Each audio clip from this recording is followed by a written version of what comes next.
آپ کا نام یعقوب اور کنیت ابو یوسف ہے۔ آپ کے والد کا نام ابراہیم ہے۔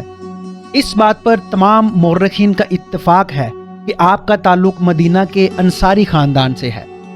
آپ کے پردادا حضرت سعد بن حبشہ صحابی تھے اور غزوہ خندق اور دیگر غزوات میں شریک رہے تھے۔ پھر وہ کوفہ چلے آئے اور وہیں سکونت اختیار کر لی۔ امام ابو یوسف کی پیدائش کوفہ ہی میں ہوئی۔ آپ کے سال ولادت میں اختلاف ہے۔ بعض کے نزدیک یہ 93 ہجری ہے، جبکہ اکثر کے نزدیک یہ 113 ہجری ہے۔ تاہم درست سال ولادت غالباً 93 ہجری ہی ہے۔ امام ابو یوسف رحمۃ اللہ علیہ کو کم عمری ہی سے علم کے حصول سے گہری دلچسپی تھی، لیکن آپ کے مالی حالات اچھے نہ تھے۔ اس وجہ سے آپ کے والد محترم کی یہ خواہش تھی کہ ان کا بیٹا معاش کی جدوجہد میں ان کا ہاتھ بٹائے، مگر امام ابو یوسف رحمۃ اللہ علیہ کے دل میں حصول علم کی جو خواہش تھی وہ دب نہ سکی۔ آپ والد صاحب سے چوری چھپے علماء کی مجالس میں شریک ہونے لگے۔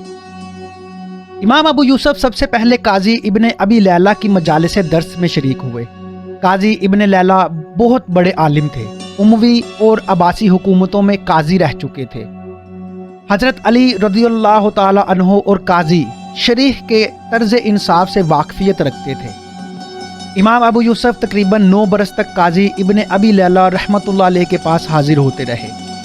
امام صاحب فرماتے ہیں کہ ابن ابی لیلہ بہت پائے کے عالم تھے، لیکن جب کبھی کوئی مشکل فقہی مسئلہ درپیش ہوتا تو آپ سب سے پہلے یہ جاننے کی کوشش کرتے تھے کہ اس مسئلے کے بارے میں امام ابو حنیفہ رحمۃ اللہ علیہ کی کیا رائے ہے۔ یہ دیکھ کر مجھے بھی بڑا اشتیاق تھا کہ امام ابو حنیفہ کے درس سے بھی استفادہ کرنا چاہیے۔ آخر ایک دن امام ابو یوسف رحمۃ اللہ علیہ امام اعظم حضرت امام ابو حنیفہ کی مجلس درس میں جا پہنچے۔ جیسا کہ ذکر آ چکا ہے، امام ابو یوسف کے مالی حالات اچھے نہ تھے، اسی بنا پر ان کے والد محترم انہیں بار بار مجبور کرتے رہتے تھے کہ وہ کوئی ایسا کام کریں جس سے گھر کے اخراجات پورے ہونے میں مدد مل سکے۔ لیکن امام ابو یوسف کے دل میں علم کے حصول کا سودا سمایا ہوا تھا۔ ایک دن امام ابو یوسف کے والد آئے اور امام ابو حنیفہ کی مجلس درس سے انہیں زبردستی اٹھا کر لے گئے۔ گھر لے جا کر انہیں سمجھایا کہ بیٹا، امام ابو حنیفہ کے پاس خدا کے فضل سے سب کچھ موجود ہے، تم ان کی برابری نہیں کر سکتے، تم معاش کی طرف توجہ دو۔ والد صاحب کے کہنے پر امام ابو یوسف نے دل پر پتھر رکھ لیا۔ امام ابو حنیفہ کی مجلس درس میں حاضر ہونا ترک کر دیا۔ امام ابو حنیفہ رحمۃ اللہ علیہ نے چند دن بعد پوچھا، یعقوب اب نہیں آتے؟ ان کے دیگر تلامذہ نے اصل وجہ بتائی۔ امام ابو یوسف کو علم ہوا تو وہ اپنے استاد محترم امام ابو حنیفہ کی خدمت میں حاضر ہوئے۔ امام ابو حنیفہ نے مجلس درس کے اختتام پر امام ابو یوسف کو الگ لے جا کر چپکے سے انہیں ایک تھیلی تھما دی اور فرمایا کہ اس سے اپنے اخراجات پورے کرو اور جب ختم ہو جائیں تو اور لے لینا۔ امام ابو یوسف نے گھر جا کر تھیلی کھولی تو اس میں 100 درہم تھے۔ اس کے بعد امام ابو یوسف نے حضرت امام ابو حنیفہ کے درس میں باقاعدگی سے شرکت شروع کر دی اور امام صاحب کی حیات تک یہ سلسلہ جاری رہا۔ امام ابو یوسف رحمۃ اللہ علیہ کی چونکہ کم عمری میں شادی ہو چکی تھی اور وہ صاحب اولاد بھی ہو چکے تھے، اس لحاظ سے بھی ان کے والد محترم شدت سے مطالبہ کرتے تھے کہ یعقوب کو روزی کمانے پر توجہ دینی چاہیے۔ لیکن امام ابو یوسف علم فقہ اور علم حدیث حاصل کرنے میں مگن رہتے تھے۔ ایک ہی دن میں کئی بار ایسا ہوتا تھا کہ آپ کے والد آپ رحمۃ اللہ علیہ کو امام ابو حنیفہ کی مجلس درس سے ہاتھ پکڑ کر اٹھا لے جاتے، لیکن آپ پھر وہیں آ کر بیٹھ جاتے تھے۔ ایک دن آپ کے والد بہت برہمی کے عالم میں امام ابو حنیفہ کی مجلس میں تشریف لائے۔ انہوں نے اپنے بیٹے کو بہت برا بھلا کہا اور مجلس میں تشریف فرما تمام لوگوں سے کہا، میرا لڑکا بار بار میری حکم عدولی کرتا ہے اور آپ لوگ اس معاملے میں اس کی مدد کرتے ہیں۔ امام ابو حنیفہ نے دریافت کیا، آپ کیا چاہتے ہیں؟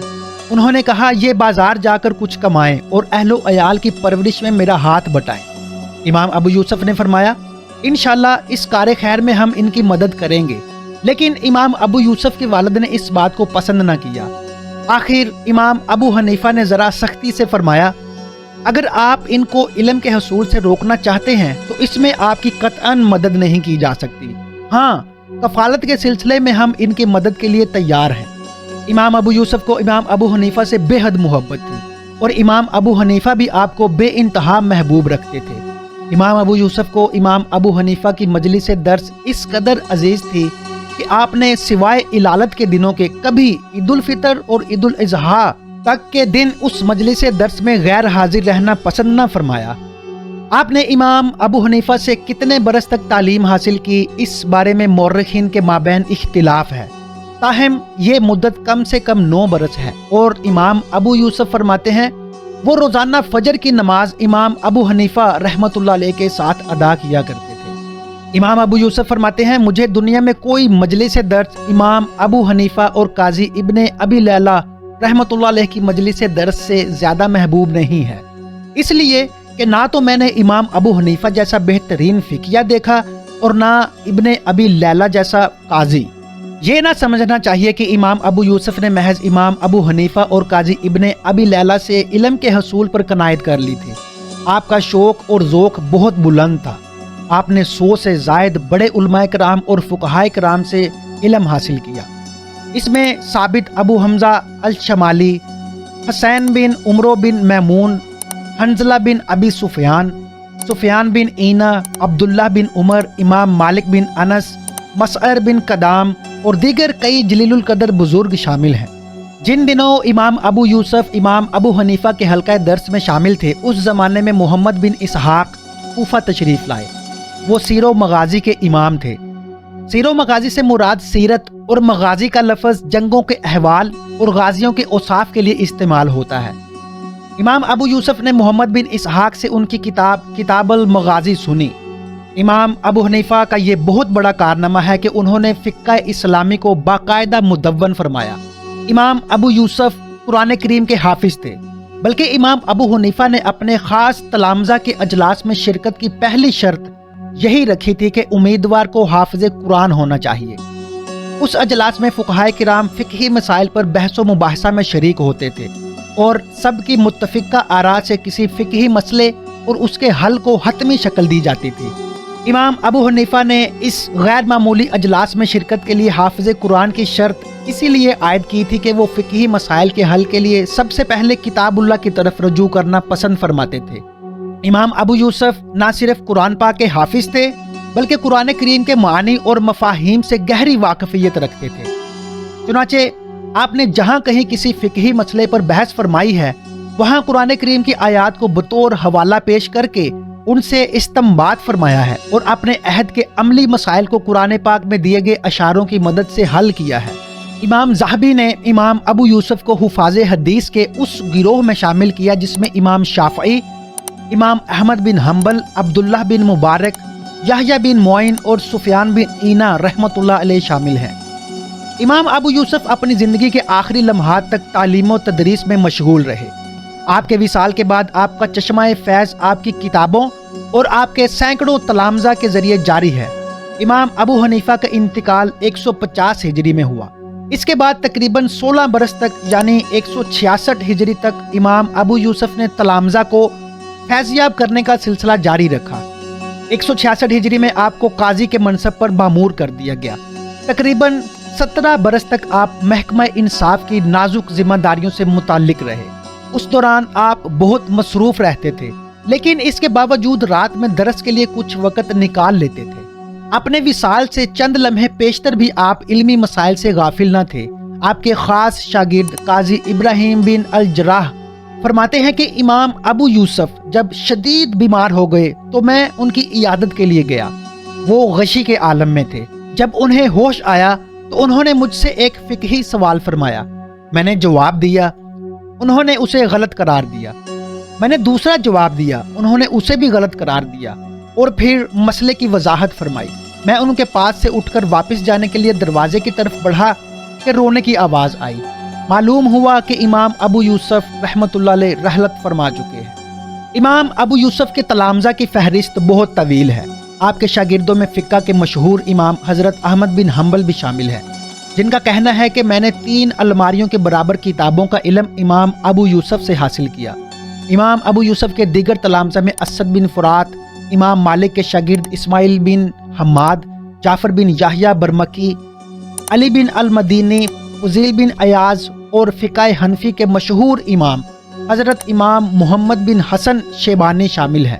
آپ کے تلامذہ کا تعلق خراسان، بلخ، مرو، ہرات، رے، بغداد، کوفہ، بصرہ، مدینہ، مغرب اقصی غرض کے ایک وسیع علاقے سے ہے۔ امام ابو یوسف جب مدینہ منورہ تشریف لے گئے تھے تو آپ کی ملاقات امام مالک بن انس سے بھی ہوئی تھی۔ امام مالک سے ان کا چند فروعی امور پر فقہی اختلاف ہوا تھا، لیکن جب امام مالک نے دلائل دیے تو امام ابو یوسف نے اپنی رائے تبدیل کر کے امام مالک کی رائے کو اختیار کر لیا تھا۔ امام ابو یوسف اساتذہ اور عالموں کا بہت احترام فرماتے تھے۔ آپ نے حضرت امام ابو حنیفہ، قاضی ابن ابی لیلہ کا ذکر بہت ادب اور توقیر کے ساتھ فرمایا۔ آپ رحمت اللہ علیہ فرماتے تھے کہ میں نے جب بھی کوئی فرض یا نفل نماز ادا کی ہے تو امام ابو حنیفہ اور قاضی ابن ابی لیلہ کے لیے دعا ضرور کی ہے۔ امام ابو یوسف ایک بار حج کے لیے گئے تو مشہور سیرت نگار واقدی رحمت اللہ علیہ سے ان کی ملاقات ہوئی۔ آپ رحمت اللہ علیہ انہیں اپنے ساتھ بغداد لے آئے۔ خلیفہ ہارون الرشید کے وزیر یحییٰ برمکی نے پوچھا، امام صاحب مکہ مکرمہ سے آپ کیا تحفہ لائے ہیں؟ امام صاحب نے فرمایا، میں آپ کو ایسا تحفہ دوں گا کہ اس سے پہلے کبھی نہ ملا ہوگا۔ پھر انہوں نے واقدی رحمت اللہ علیہ کو آگے بڑھاتے ہوئے فرمایا، میں واقدی کو بطور تحفہ لایا ہوں۔ پھر انہوں نے واقدی رحمت اللہ علیہ کی بہت مالی امداد کروائی۔ واقدی کے مالی حالات ان دنوں اچھے نہ تھے۔ خلافت راشدہ کے ابتدائی دور میں انتظامی اور عدالتی امور الگ الگ نہیں تھے۔ ریاست کا سربراہ یا والی ہی عدالتی ذمہ داریاں بھی ادا کرتا تھا۔ حضرت عمر رضی اللہ تعالی عنہ کے زمانے میں جب اسلامی مملکت وسیع ہو گئی تو آپ نے دونوں شعبوں کو الگ الگ کر دیا، لیکن دونوں شعبوں کے ذمہ داروں کا تقرر خلیفۃ المسلمین کیا کرتے تھے۔ بنو امیہ کا دور آیا تو عدلیہ کے ذمہ داروں کے تقرر اور معزولے کے اختیارات صوبوں کے والیوں کو دے دیے گئے۔ چنانچہ جو قاضی مقرر کیے جانے لگے وہ بہت اہل نہ تھے۔ دوسرے یہ کہ ان کے فرائض میں سرکاری انتظامیہ کی مداخلت بڑھنے لگی تھی۔ یہی وجہ ہے کہ جو متقی اور صالح قسم کے علماء کرام تھے وہ انصاف سے متعلق سرکاری ذمہ داریاں قبول کرنے سے گریز کرنے لگے۔ البتہ اضطراری کیفیت میں انہوں نے یہ عہدے قبول فرمائے۔ امام ابو یوسف نے البتہ یہ سوچ کر خود بھی قضاء کا منصب قبول فرمایا اور امام محمد کو بھی آمادہ کیا کہ وہ اس ذریعے سے اسلامی قوانین کا نفاذ چاہتے تھے۔ ممکن ہے کہ اس ضمن میں ان کے پیش نظر اپنے استاد مکرم حضرت امام ابو حنیفہ کا یہ فرمان رہا ہو کہ میرے دو اصحاب یعنی امام ظفر اور امام ابو یوسف یہ صلاحیت رکھتے ہیں کہ قاضیوں اور مفتیوں کو تیار کریں۔ امام ابو یوسف نے 3 عباسی خلفاء کے دور میں قاضی کی حیثیت سے فرائض انجام دیے۔ مہدی نے انہیں بغداد کے مشرقی حصے کا قاضی مقرر کیا تھا۔ خلیفہ ہادی کے عہد میں انہیں پورے بغداد کا قاضی بنا دیا گیا اور ہارون الرشید کے دور میں انہیں قاضی القضاء مقرر کر دیا گیا، یعنی وہ پوری مملکت کے وزیر عدل و قانون تھے۔ مشرق سے مغرب تک تمام اسلامی ریاستوں میں ان کے حکم کے بغیر قاضی کے منصب پر کسی کا تقرر نہیں کیا جا سکتا تھا۔ قاضی القضاء کے اختیارات بہت وسیع تھے۔ خلیفہ ہارون الرشید امام ابو یوسف کا بے حد احترام کرتے تھے اور ان کی آمد پر کوئی روک ٹوک نہیں تھی۔ امام ابو یوسف نے بطور قاضی ہمیشہ انصاف کا پرچم سربلند رکھا اور اس سلسلے میں خلیفہ، وزراء یا حکومت کے با اثر افراد کا کبھی لحاظ نہ کیا۔ خلیفہ ہادی کے زمانے میں امام صاحب کے روبرو ایک مقدمہ پیش کیا گیا جس کے مطابق ایک باغ کی ملکیت کے مسئلے پر خلیفہ ہادی اور ایک عام شخص کے درمیان تنازع تھا۔ شہادتوں کے مطابق باغ خلیفہ ہادی کا ہی تھا، لیکن امام صاحب نے اس معاملے کی خفیہ طور پر تحقیقات کروائی جس سے معلوم ہوا کہ باغ اس عام آدمی کا ہے۔ امام صاحب نے مقدمے کی سماعت ملتوی کر دی۔ خلیفہ ہادی سے ملاقات ہوئی تو انہوں نے پوچھا کہ مقدمے کا کیا فیصلہ ہوا۔ امام صاحب نے فرمایا کہ مدعا علیہ کی طرف سے مطالبہ ہوا ہے کہ مدعی یعنی کہ خلیفہ سے حلف بھی لیا جائے۔ خلیفہ نے پوچھا کہ کیا آپ ایسا کروانا درست سمجھتے ہیں؟ امام صاحب نے فرمایا قاضی ابن ابی لیلہ کی تو یہی رائے ہے۔ یہ فیصلہ سن کر خلیفہ نے کہا اچھا تو باغ مدعا علیہ کے حوالے کر دیجئے۔ امام ابو یوسف نے اپنی عمر کا ابتدائی حصہ بڑی تنگ دستی میں گزارا، لیکن آپ ہمیشہ اپنے رب کے شکر گزار رہے۔ بعد میں جب آپ قاضی القضاء ہو گئے تو آپ کے حالات تبدیل ہو گئے، دولت کی فراوانی ہو گئی، لیکن آپ کا طرز بود و باش سادہ ہی رہا۔ آپ نے اپنے گھر کے دروازے سب کے لیے کھلے رکھے، کسی دربان کو روک ٹوک کے لیے نہ بٹھایا۔ آخری عمر میں آپ رحمت اللہ علیہ فرماتے تھے کاش میں فقر کی حالت ہی میں اس دنیا سے رخصت ہو جاتا اور یہ عہدہ قضاء قبول نہ کرتا۔ امام صاحب بہت فیاض اور کریم النفس انسان تھے۔